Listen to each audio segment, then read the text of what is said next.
All right. I'm from inventory control. Can I speak to you for a moment? Sure. Listen, I saw you take something from the store. Do you mind if I check your pockets? I'm sorry, sir. You can't check my pockets. I have SID, sensory integration disorder. Basically what that is, if you're not aware of it, which I'm sure you're not, is I freak out, so to speak, when I'm touched by another individual. It has affected every facet of my life. It's something that I've been trying to get a hold of for many years. It's came in between my personal relationships, my sex life, relationships, just on the football field. You're constantly hitting people. You're constantly invading other people's personal space, and other people are invading your personal space. And, it really did kind of hit me hard. So, I'm sorry. I can't let you check my pockets. I would hate to see this whole thing become physical. I'm cooperating with you. Let's just keep it at that. I was aware of that. I was aware of that, sir. I was. Do you have any sharp items in your pockets or any weapons on you? No sharp items, no weapons. That's not the type of man that I am, sir. I'm a community man. I work for a community partnership program. It's my job to set an example, positive example, be a positive role model for the people that I serve in our community. I'm a part of the community. I'm from this community. I grew up in this community. I'm not trying to be something that is not positive for this community. I'm sorry. Well, do you mind if we open your bags, please? Sir, you cannot open my bags. I have some personal belongings, some undergarments that I purchased for my wife from Victoria's Secret that I'm not really comfortable with you seeing, honestly.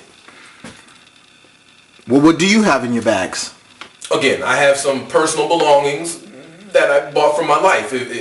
For my wife, if you want me to be specific, some thongs, some bras, some sexy boy shorts, that she looks fantastic in.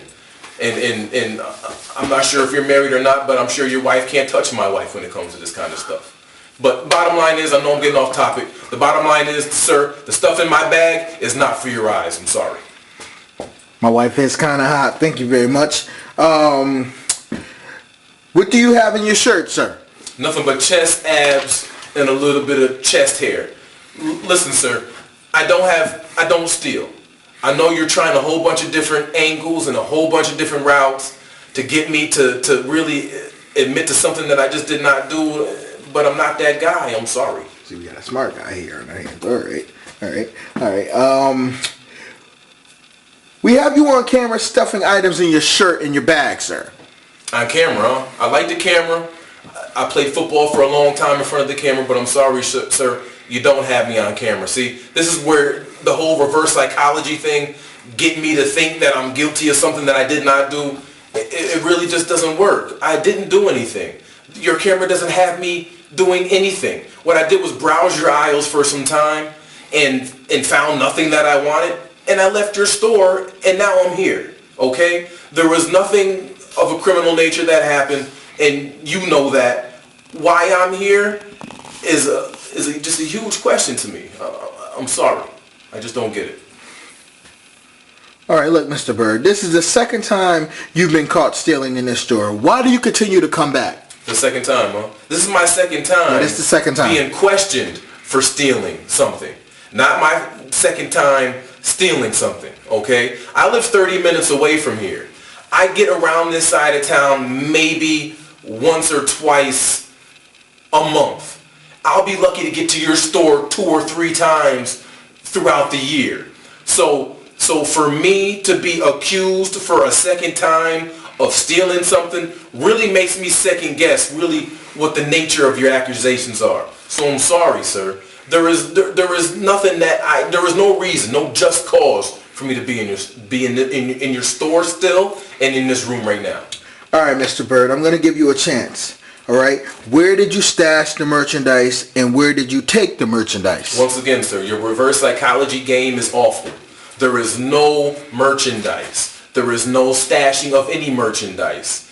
The only thing I did, I came into your establishment, I browsed your lotion aisle. There was plenty of lotions that I liked. You got 1,000 of them on display for sale. I'm not sure which one I like, so I would spend some time smelling your lotions. I went to the deodorant. I smelled the deodorant for a while. And so now I'm accused of stealing something. Look, man, I like to use Old Spice. Old Spice is what I like. They come out with a bunch of different fragrances. I like Axe body wash. I like to smell them to make sure that when I get in the shower, I'm going to like what I smell like. So maybe that's what caused you to pay extra attention to me, because I was in that side of the store or that part of the store for maybe a little extra. But the bottom line is, man, there was nothing stolen. I'm not into that kind of thing.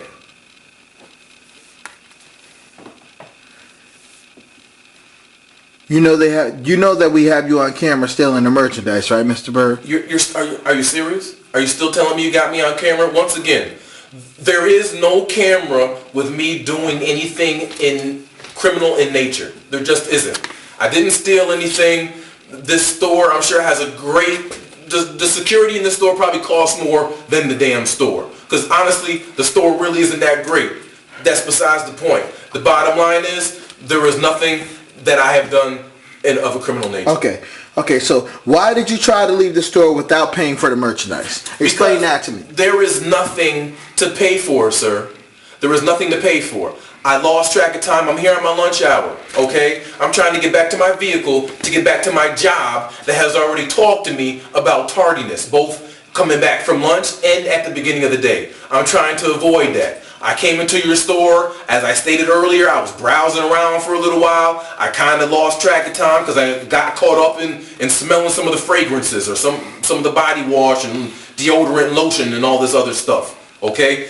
That was the reason why I was walking briskly to get to your exit to get to my vehicle. I was not trying to get away. I was not trying to leave your establishment without paying for anything. That is not the type of man that I am. That is not what I stand for. That is not what I'm about. So is that why you're saying why you attempted to run away? I did not attempt to run away, sir. All I'm trying to say is I briskly tried to leave your store once I noticed the time.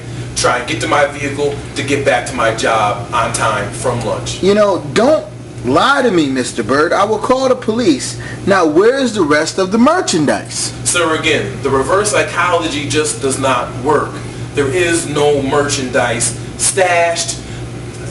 I invite you to call the police because there is nothing that has been done. There is nothing that has been done in criminal nature. There is... Again, I represent the community. I do a lot of work with the community. It's my job to be a role model. Okay, throughout this interview, you told me you play football. You're a good pillar of the community. All right, so give me good reason why I shouldn't call the police. Where's your accomplice? Where did he or she go? There is no accomplice. And your reverse psychology game is terrible. Listen, man, I'm not sure if you're just trying to get me angry and trying to get me to slip up or what your angle is. But the bottom line is the truth is the truth, man. There is nothing that has been stolen. That is not what I do. And the reason why you should not call the police is basically everything that you said prior to saying why shouldn't I call the police. I'm a pillar in the community. I'm from the community. I have never been arrested. I've never been accused of stealing anything in my life. And this will not be the first time. I have children. This is just not something that would be positive or conducive to me or my reputation.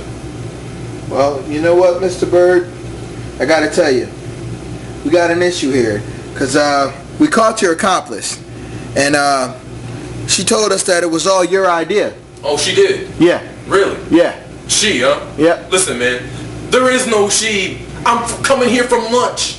I came by myself from lunch from my job. So when my supervisor calls you and says, hey, was Dave Byrd in your store? Can you please explain to my supervisor how you had me up in your room being accused of stealing something that I did not steal? Please, can you do that for me? Because I'm going to be late and my job might be in jeopardy. And if my job is in jeopardy for these false allegations, we're going to have a problem legally. Well, you know, I think you're lying right now. So you give me one good reason why I should believe you. Because I'm a family man, sir. It is not in my nature to steal or purchase or buy or take things from stores without purchase, without paying for them. I buy everything. I do my best to make right decisions more times than wrong decisions, and that's the kind of guy that I am at this point in my life. Like I stated earlier, I have children. I cannot get caught up in anything that will, that my children will suffer from. I'm sitting here and I want you to tell me, why should I believe anything you told me today? Sir, if I can give you one reason why, it is because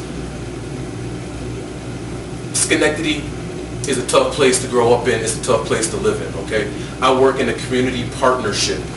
It is my job to counsel people and help people and steer people towards positive decisions and good decision making, not to set an example of the wrong thing to do. It is not what I do. It is not in my nature, but it is in a lot of the people that I serve and the population that I work with. It is in their makeup, and they do things like that. And I'm sorry, but I feel like this is harassment. This is way more overboard, and in my opinion, you're being a little too sensitive to the fact that someone wants to steal from your establishment.